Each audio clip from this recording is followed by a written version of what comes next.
28 laps. Big distance for the CIK classes. The CIK Trophy of New Zealand presented by Karcher. Nick Cassidy dominated the pre-final. The BNT Fuchs Oil, number 87, Marinello. See if Tom Blomqvist maybe's got something for Auckland's Nick Cassidy. Cassidy already out in the front, Daniel Kinsman second, Tom Blomqvist third. That battle's going to continue from the pre-final. Two of New Zealand's best up-and-coming kart racers. Tom, of course, his father is the 1984 World Rally Champion, Stig Blomqvist. His younger brother, Paul, also in this field. So we go back to fourth, Jamie McNee. You can just see him reaching down there, running his hand over the airbox. That gives the engine a big jet of fuel off the exit of the corner. Carry more exit speed.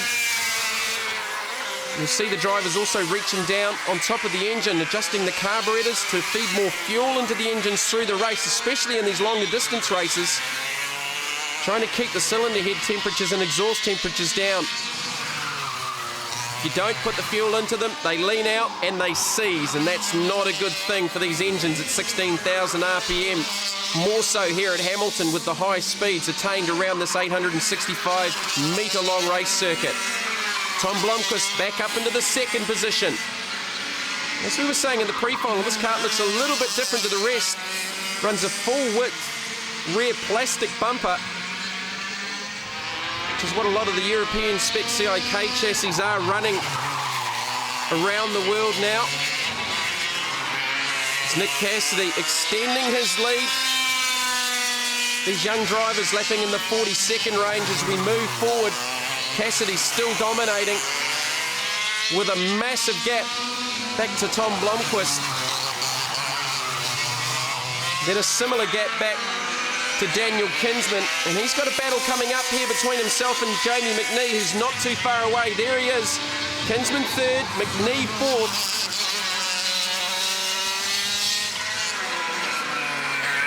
With the Italian Marinello chassis leading, which has been one of the dominant chassis in the gearbox classes. Not so much in the direct drive classes, especially Yamaha, but Nick Cassidy certainly got his Marinello chassis flying all over the country in the last year.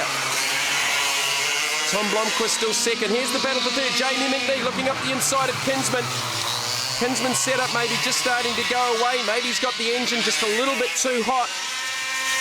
Not working to optimum temperature. So Jamie McNee from the Manawatu Kart Club up into the third position. Busy young man this year, also racing in the MTA New Zealand Formula Ford Championship. So we've got the Italian Marinello chassis leading, Czechoslovakian MS kart second with Tom Blomqvist as the leaders working through lap traffic towards the end.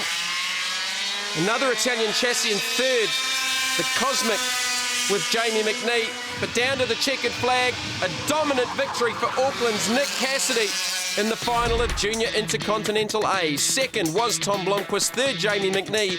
Then we go back to Mount Wellington's Daniel Kinsman in fourth, Paul Blomqvist fifth, and Bay of Plenty's John Van Bommel in sixth. Towards the end, looks like Tom was gaining. Had your back right off? Yeah, I was backed right off.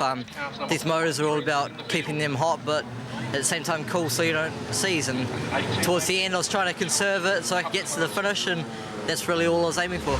Tom, well done, second place. You had a big battle early on.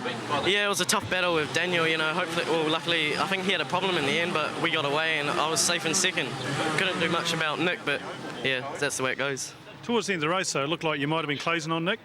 Yeah, but I think he slowed down, you know, he knew he probably had to win, so he didn't have to do much about it, so it's good for him. Once you actually got in second place quite comfortably, did you back off as well?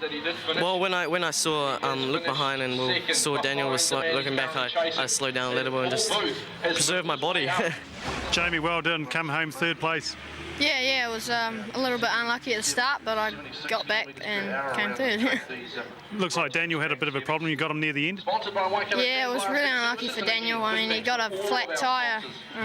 There's not many chances of getting a flat, but it happens, and yeah, I took advantage of it.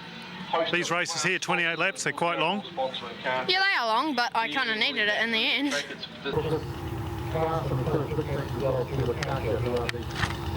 Chocolate.